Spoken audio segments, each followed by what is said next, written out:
A few months ago, I tested out a Moped-Ninja moped-style e-bike, and it's a blast to ride around on a bike that looks and feels like an electric motorcycle.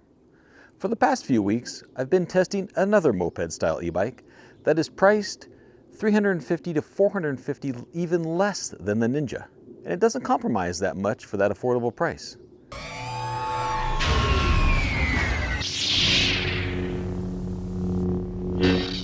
Hello everybody, this is Matthew Miller, otherwise known as Palm Solo, and thanks for visiting the Mobile with Matt YouTube channel. I appreciate your views and support.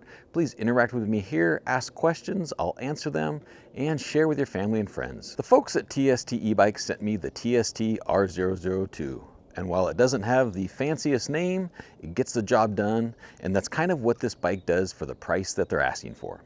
This is a full suspension moped-style e-bike, and I really wasn't expecting that much for the $899 price point.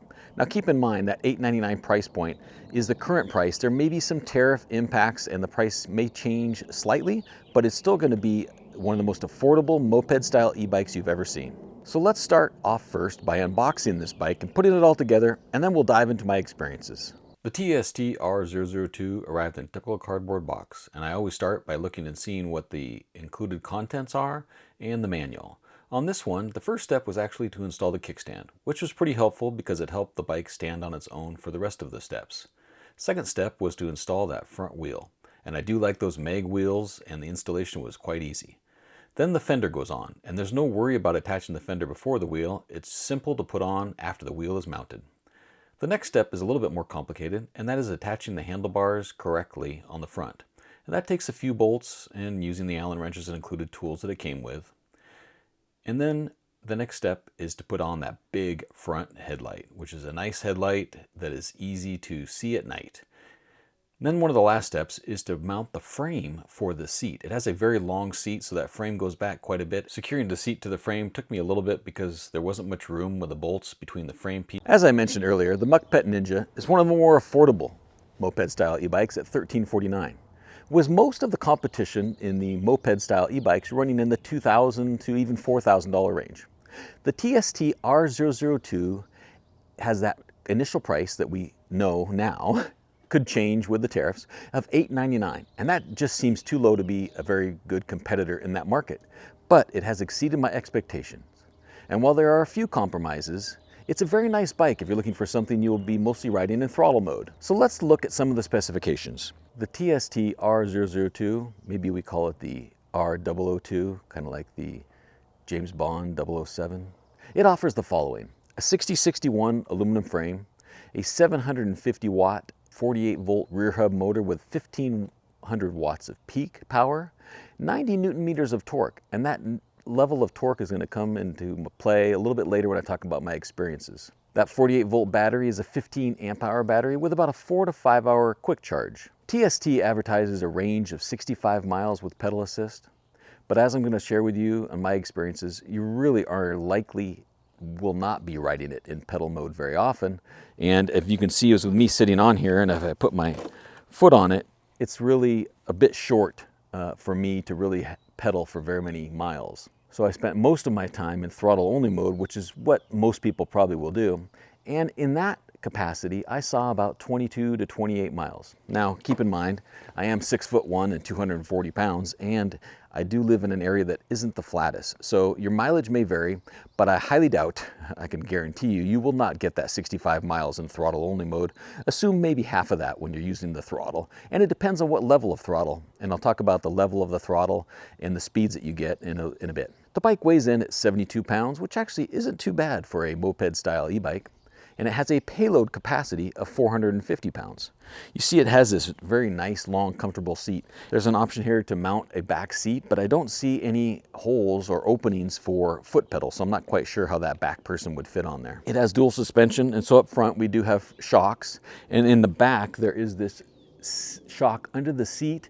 This is really stiff. I barely have seen any movement of that shock, so it's kind of a stiff ride still, but that front shock is nice to have, and those fat tires do help. Has a Shimano 7-speed transmission 180 millimeter hydraulic disc brakes, and as I mentioned, it does have that comfortable seat. The hand grips are rubber. They're not ergonomic hand grips, but they are very comfortable, and it has a left thumb throttle. Tires are 20-inch by 4-inch fat tires with those MAG wheels, which helps reduce maintenance, and I like MAG wheels on bikes that are throttle only because it's probably carrying that load a little bit better than spokes.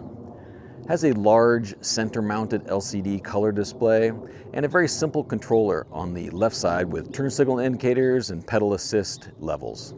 Talking a little bit more about this controller, it's a fairly simple left side controller with a plus and minus button to increase or decrease your pedal assist level.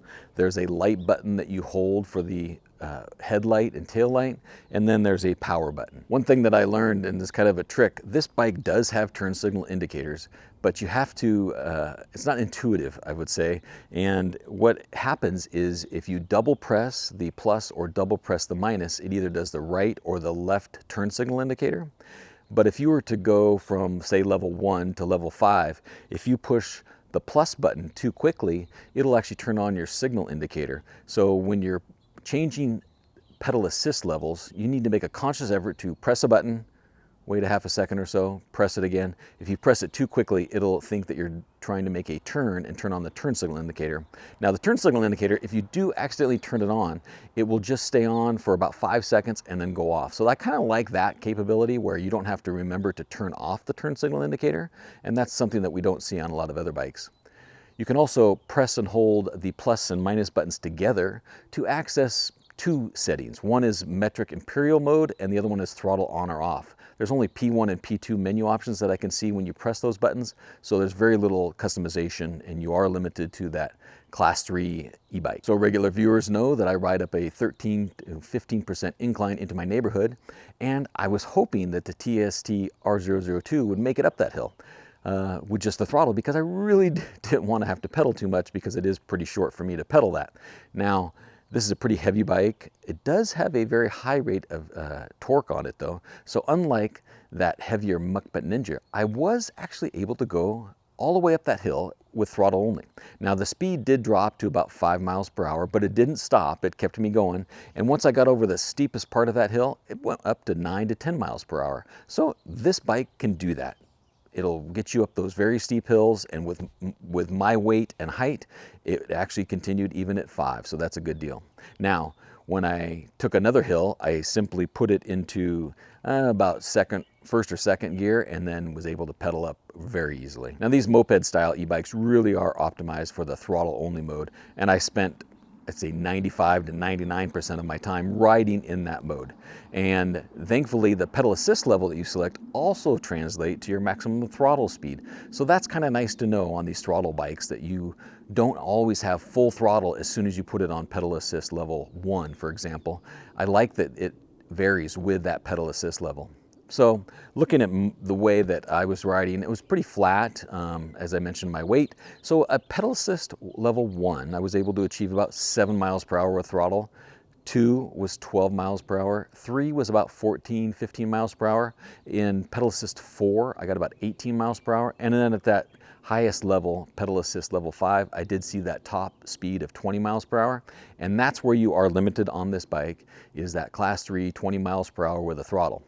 If you actually select pedal assist level 0, there will be no throttle at all, and then it was only pedal mode. I think the TST website may be off a little bit because it does advertise up to 32 miles per hour with pedal assist. I was not able to achieve that, and as I mentioned, it isn't the easiest bike to pedal with that low height, so I was able to get more than 20 miles per hour with pedal assist and me cranking it, but I couldn't reach that 32 miles per hour. And as I mentioned, that throttle is limited to the 20 miles per hour for class 3. TST advertises 65 miles of range with this bike, and more than likely that is in the lowest level of pedal assist. In my testing, as I mentioned, where I did the throttle most of the time, I was able to achieve a distance of about the mid-20s in throttle only mode. I did not spend much time in pedal assist mode because the lower non-adjustable seat height just really isn't optimized for me for pedaling. I usually only pedaled the bike to get up extremely steep hills and to see how fast I could go with pedal assist level 5. I don't really have an estimated range for the battery life in pedal assist because I just didn't ride long enough in that mode to be able to calculate it. Now, if the battery dies, you could ride the TST R002 home.